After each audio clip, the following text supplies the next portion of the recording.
One of the joys of winter, as I'm backing up, I quickly realize I probably shouldn't park there. Be right back.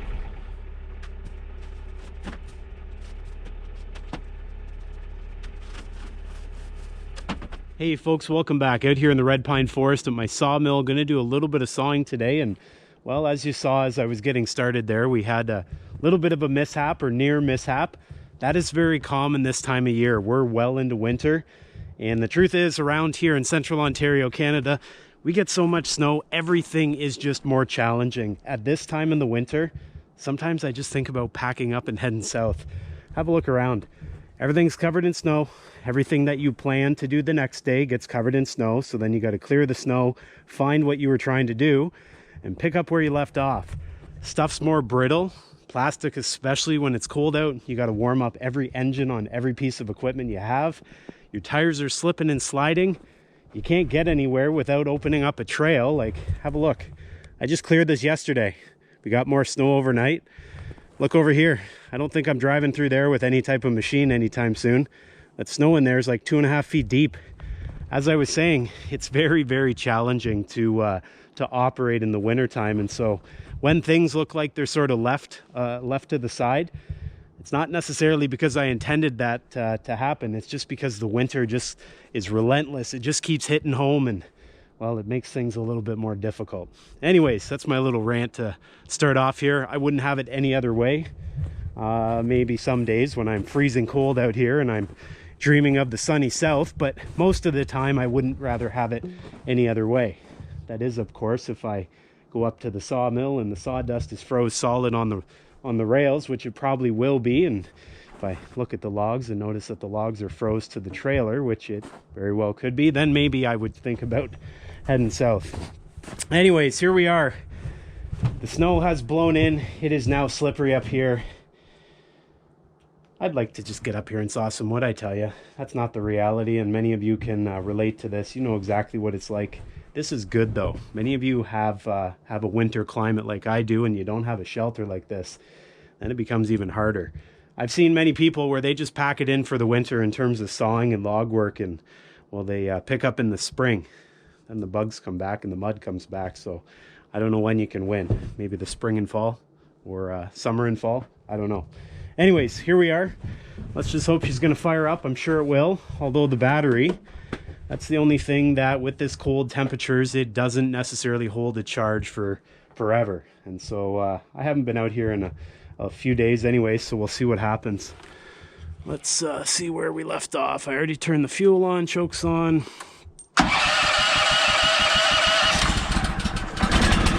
Okay, that's a good sign. And you guys can hear it needs a bit of time to warm up. That's the reality with all the equipment around here.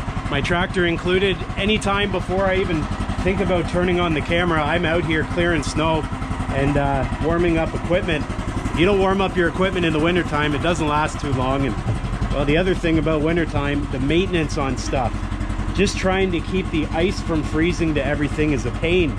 Winches, synthetic winch. If I leave this trailer outside, we'll get a snowfall. I'll probably get snow in there. It'll probably freeze, and well, that's another episode. So, moral of the story, if you live somewhere where it's nice and warm, embrace it. You could be here right now. My hands are starting to get a bit chilly, but could be worse, I suppose. I got a sawmill and a log trailer and a tractor. Very, very fortunate. So, as that warms up, what we're going to do, I'm going to take you through exactly what it's like on a typical winter day here in central Ontario, Canada, as I try to get a little bit of lumber made. And as you guys can see here behind me, I've got some red pine logs, and these are 9-footers. We're going to cut the tops and the bottom off them like you've seen me do with some 13-footers in the past. In order to get the logs up there, we're going to use the log loader trailer here. This is the Wallenstein LXT95. I have a playlist with a bunch of videos if you want to see some more details about this. I'm going to use this, load the logs one at a time, and then we'll fire up the Woodland Mills there, the HM130 Max, and we'll cut a bit of wood. Now,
One of the benefits of working in the winter though, because these logs are caked on with snow and ice, they slide nice on the stainless bunks. So what I'm looking for here is I'm trying to get the log, making sure it touches on all the bunks. Some of these logs have a bit of a hook to them. This looks pretty good, so we'll go with that. I'm looking for 5.5 inches overall dimension. That just happens to be sort of the average that I can get out of these small logs. So we'll fire up the laser. Got the log stops at the right height, and we'll see where we're at.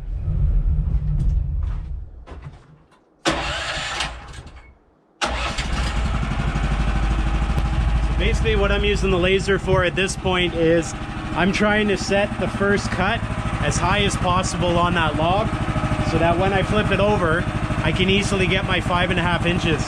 Now if you had big diameter logs, this wouldn't be an issue. With small diameter logs, the reason the laser is so important is it allows me to judge where the cut's going to be all the way across the log. The first cut's the most important. If I cut too low, there's no way I'll get 5.5 inches out of these teeny little logs. So I come back here and then I can adjust the height. You can see right now, I'm going to be cutting, what's that, 6 3/4? And so I'll drop that down a bit until I like approximately where it is. And if you look here, you can see the laser goes pretty much right across the log. All I'm looking for is a little flat spot that I can create. So then I look back up here and I am at about just over 6 inches. And so then when I flip the log, I have just over 1/2 inch to play with. It's not a lot.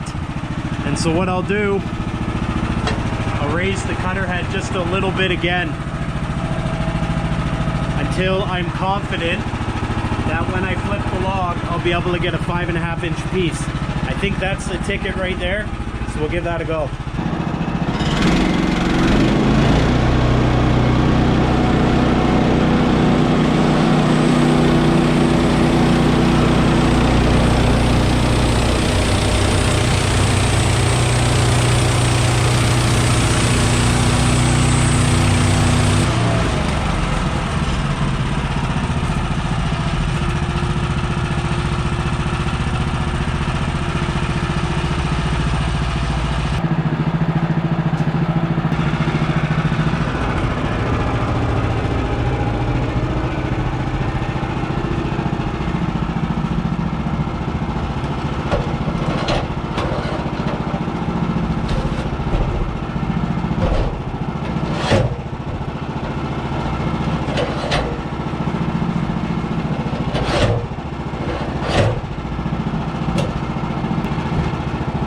My next cut here is going to be the 5.5 inch finish cut. All I'm looking for is a flat edge on the top and the bottom. I need like a 2-inch flat edge, give or take. And so I'm trying to maximize what I can get out of this log. Hence why I don't put up multiple logs. If I do, and I miscut one of them because the other one is bigger or smaller, the other log that is, then I waste one. And as you look around you, it's not exactly easy to get new logs at this time of year. So we'll cut this to 5.5 inches. Using the power head here, nice and easy. All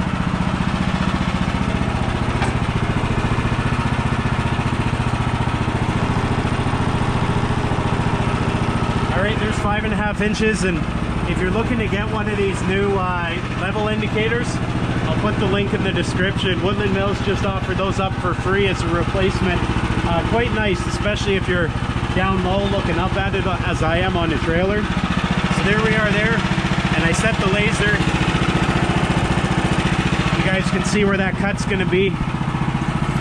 And if you look here, I probably could have taken a little more off the other side. And so what I sometimes do in this case is I'll actually cut like 5 3/4. I'll flip it back over to where it was and take the last quarter off to get to 5.5.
Okay, 5.5. Gotcha.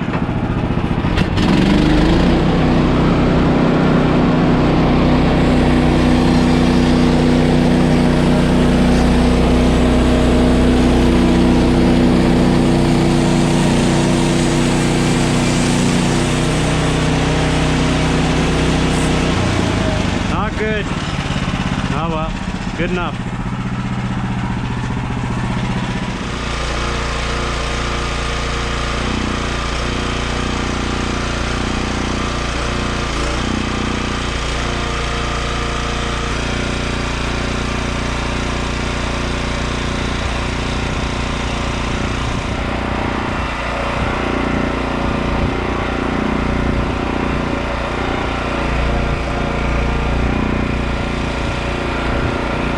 One thing Wallenstein did, which is kind of nice, they put the two main controls at different heights with different size levers, like the knobs, than some of the other controls, especially this control here in the middle. That's the one that controls the grapple. You'd hate to mix those up when you're moving logs.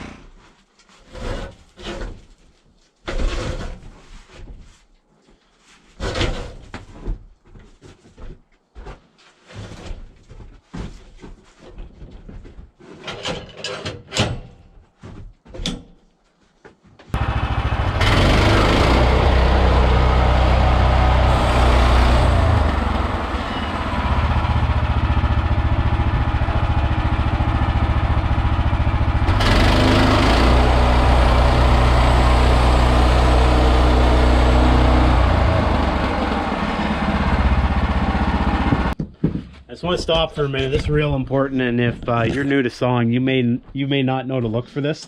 So I was just starting to saw this log. You guys saw the laser, everything was good to go. When I'm cutting, I'm often watching the blade right here, but I'm also watching that exit hole. That's where the dust comes out. Periodically with these red pines, if you get something in there like a piece of the bark and it clogs that exit hole, well, you can have some major problems, and if you keep cutting, the likelihood of you kicking a blade off is very, very high. I just want to show you what I suspect is going on. I have a feeling that with that clogged hole, you're going to see an awful lot of dust in there, and you can already see the dust here, but I can imagine it's going to be a lot worse over here. Let's have a little look-see. and the only reason I know this, because I've been down this road before, and I've kicked blades off because the dust hole was clogged, and have a look at that.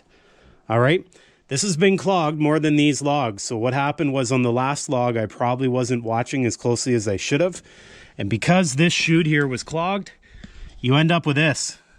That's just a matter of time till that kicks the blade off. Like, have a look up there. That's something.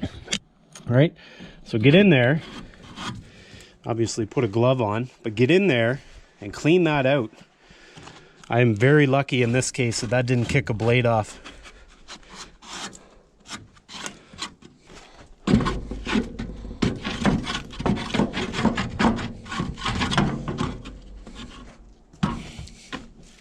Look at that. Yeah, that was almost a misstep right there. Let me know if you guys have encountered this down in the comments. It's very easy to do. You just get a piece of bark and it sits right there, or even some really wet snow, or who knows, and it plugs that, and then you're in trouble. Anyways, we'll clean her out and start her again.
Well,